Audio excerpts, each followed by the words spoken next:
Hello and welcome.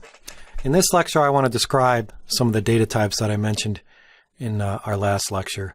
Data types, remember, they're important because you have to provide this when you declare a variable. And they tell the actual compiler how much memory you want to create. So it's specific to size as well. So the compiler needs this information. But let's talk about the ones that are supported by the C programming language. So we know, up until this point, we know that C has many different types of variables that have different types of data. Right? We know that from creating and initializing variables. You can have types that store integers, numbers essentially. You can have types that store non-integer numeric values, things like scientific notation, or things like what we'll talk about Booleans, which is true and false values.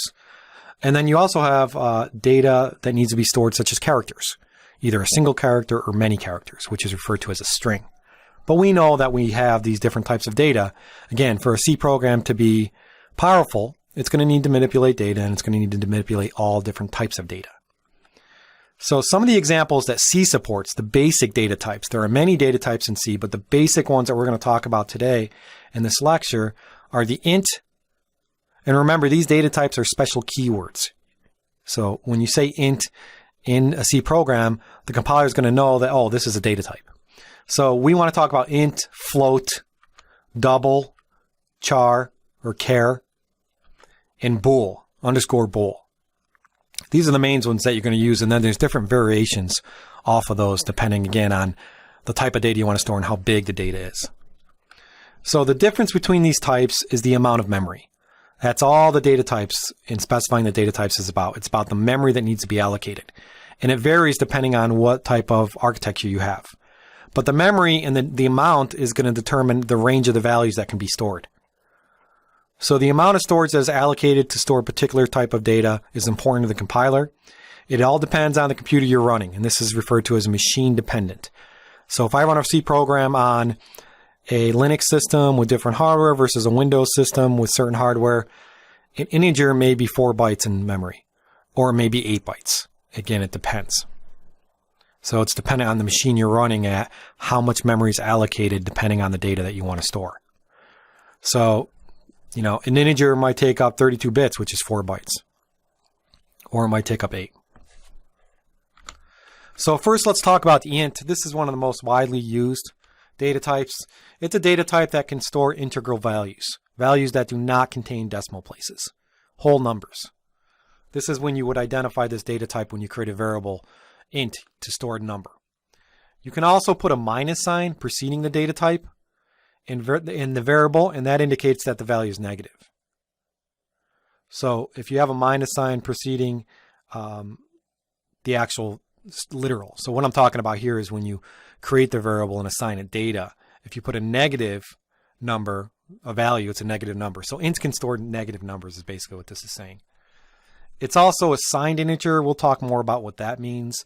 But a signed integer just means that it can be either positive, negative, or 0. And that's why you can put a minus in front of it. If an integer is preceded by a 0 and the letter x, so here we're talking about constants. Here we're talking about when you assign data to an int. Right? I'm trying to describe to you the type of data that can be stored in here.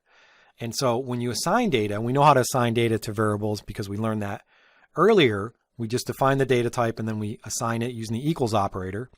Now you can assign values to ints. You can either assign numbers, which is the most intuitive and easy way to do it, like 15. But you can also assign hexadecimal numbers. The computer and the programming language allows that. If you want to assign a hexadecimal number to a variable that stores an integer, you just put the 0 and the x before. And that tells the compiler that this is a hexadecimal number. Hexadecimal numbers is base 16. So you can store letters A through F. So hexadecimal looks like 0xFFEFOD. So you may see this occasionally in your program where somebody's assigning a hexadecimal number, and you're probably thinking to yourself, well, an int only stores a whole number, but it can also store different representations. And so this is one with 0x preceding it. The values 158, negative 10, and 0 are all valid examples of constants that you can assign to integers. Integer variables. There's no embedded spaces are permitted between the digits. Right? And if you try to assign a value larger than 999, you can't use commas. So don't try to assign a value to a variable like named x with 12 comma 1000. You have to 12 comma 000. You have to do 12,000. Float, another really important data type, one of the basic data types. This is a variable that can store data for floating point numbers, which means numbers that contain decimal places. So values like 3 dot, 125.8, and -.001 are all valid examples of data that can be assigned to variables of type float. Floating point constants, which is the values that you assign, can also be expressed in another notation. It's called scientific notation. So you can assign a value like 1.7e4 to a floating point variable. And that's just going to mean that it's represented in scientific notation. The C compiler understands it. It represents the value as 1.7 times 104. A double, very, very similar to the float.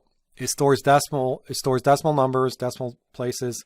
The only difference is it's larger. So you can store larger numbers. And again, so that would mean that it collects more data in memory. So you want to use a double whenever the float is not sufficient. It's too small. So a float, I think, stores like, say a float stores, depending on your architecture, say a float stores 8 bytes. That means it can store values from like -32,000 to a +32,000. If you try to represent that same data in memory using a double, you can then store even higher numbers, right? So you want to use basically twice as many significant digits, going long as long, millions and millions and trillions, whatever, much bigger than a float. So most computers represent a double value using 64 bits, which is 8 bytes. Doubles are usually, or floats are usually 4. Doubles are 8. I might have misspoke there.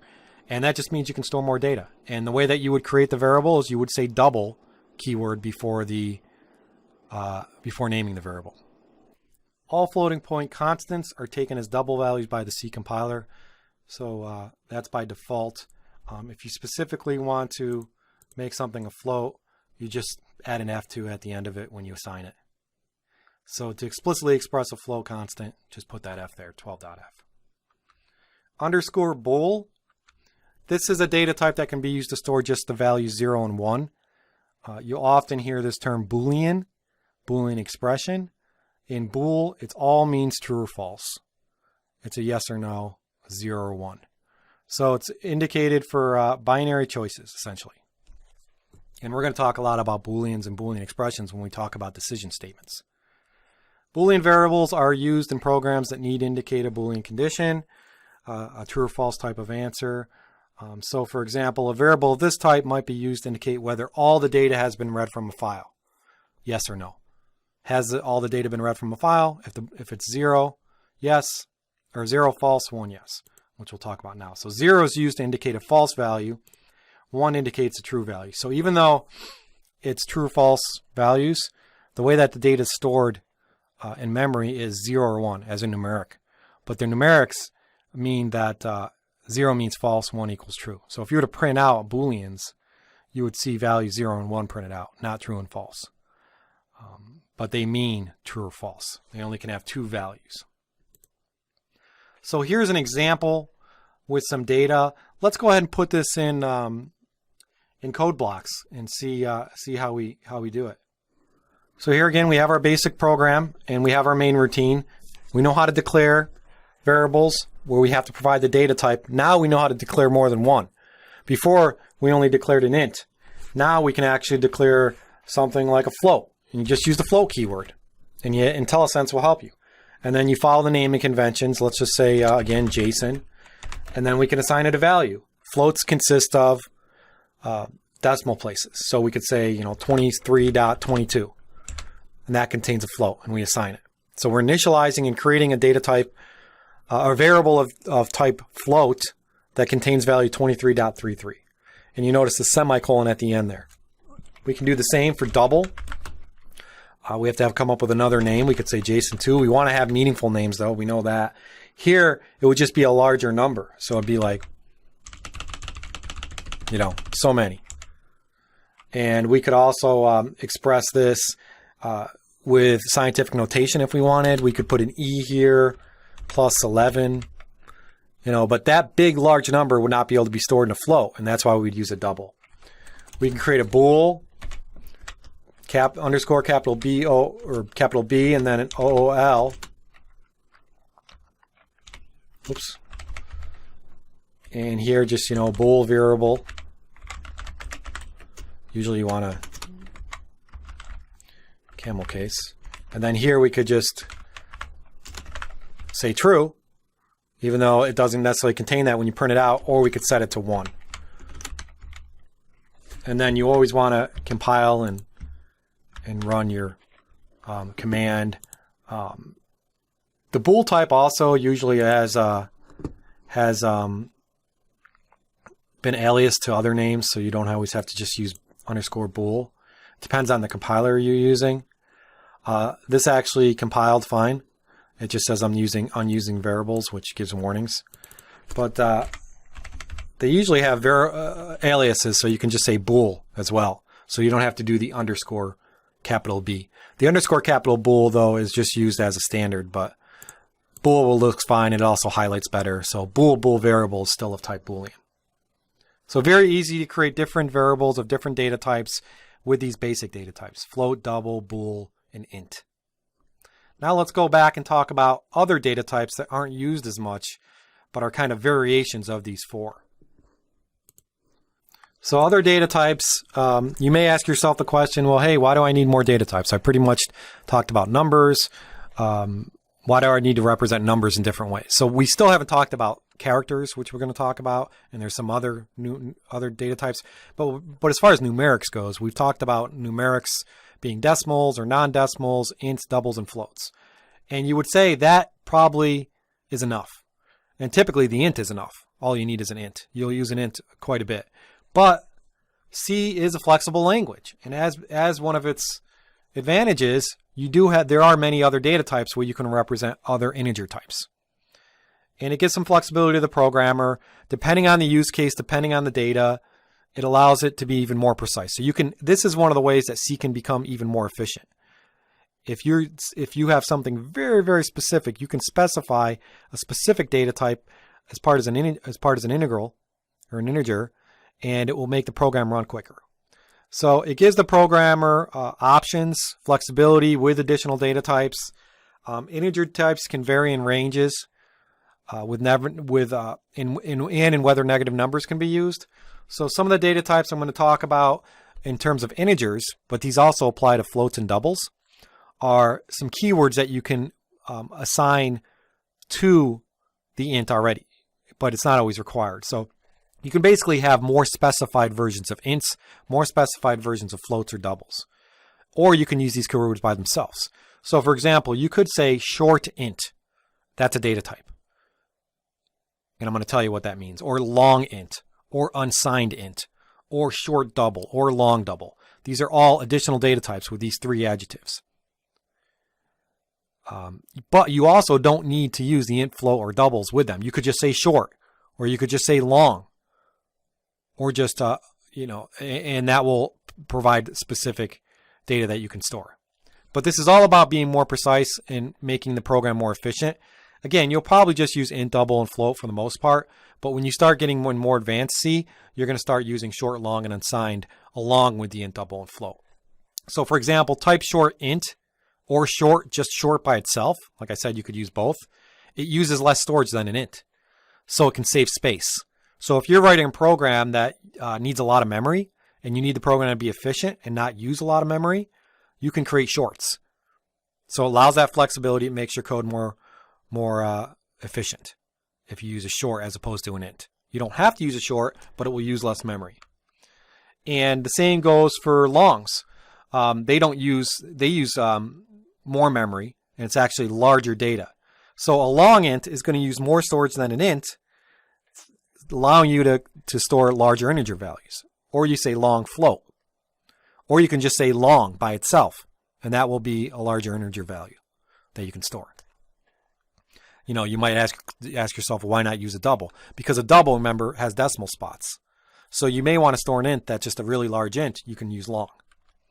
So a type long int, another type, or long may use more storage than a long. And again, it all depends on the computer platform you're using and the architecture.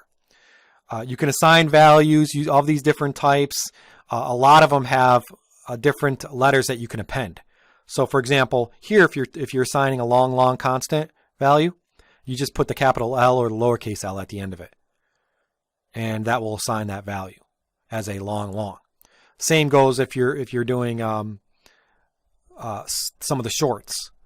You can also apply suffixes at the end to make sure that the compiler explicitly knows what you're dealing with.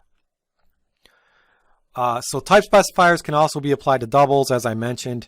These shorts and longs, you can say long double. And here we create a long double called USDefset 2017. You can, for the long doubles, you can use the capital L, as I mentioned, or lowercase l, same way you would with the ints. As far as the other data types besides short and long that we talked about, concerning unsigned, you can set the prefix unsigned to ints, doubles, or floats. And this is used for only variables that have non-negative values. So remember that an int can store not negative numbers. You just say minus. If you don't want a int to store a negative number, you can declare it as an unsigned int or just unsigned. And that will make sure that everything assigned to that is positive. Now, that's how it works in theory. Some compilers don't enforce it.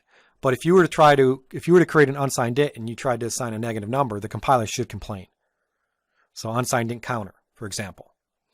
And again, this allows the accuracy of the integer variable to be extended to only allow positive values. So it's making your program more efficient by using all of these different data types, these more specified data types for these. Also, there's the signed data type that can be applied to ints, floats, and doubles, or shorts, signed short, signed int. It can be used with any of the types to make it more explicit, the intent.